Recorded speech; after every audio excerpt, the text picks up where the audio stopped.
ప్రభు పేరిట ప్రత్యేకమైన వందనవచనాన్ని సమయంలో మీకు తెలియచేయుచున్నాను. నువ్వు నాకు మొర్రపెట్టము, నేను నీకు ఉత్తరం ఇచ్చేదను. గ్రహింపలేని గూఢార్థమైన సంగతులను నీకు నేను తెలియచేయుచుదును అని ఇర్మీయా గ్రంథం 33వ అధ్యాయం 3వ వాక్యం మాట్లాడుతున్నది.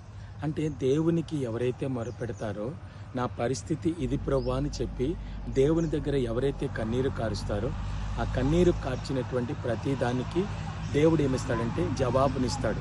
ఎందుకు జవాబునిస్తాడంటే, ప్రభువా నా పరిస్థితి ఇది, నేను ఈ స్థితిలో ఉన్నాను, ఈ స్థితిలో నేను బహుగా బాధపడుతున్నాను అని దేవునికి నీ స్థితిని గనక నువ్వు తెలియచేస్తే, ఆ స్థితిని బట్టి నీకు జరగబోయే వాటిని, జరిగిపోయినటువంటి వాటిని, ఇంకా నీకు ప్రజెంట్ ఏ సిచ్యువేషన్లో అయితే ఉన్నావో ఆ సిచ్యువేషన్ విషయమై దేవుడు నీ జీవితంలో నీకు ఘనమైనటువంటి సాక్షిగా నిలబెట్టి, నీకు ఘనమైనటువంటి వాటిని దేవుడు నీకు ఇచ్చి ఏం చేస్తాడంటే, నీకు గ్రహింపలేని గూఢార్థమైనటువంటి సంగతులు నీకు తెలియచేస్తాడు.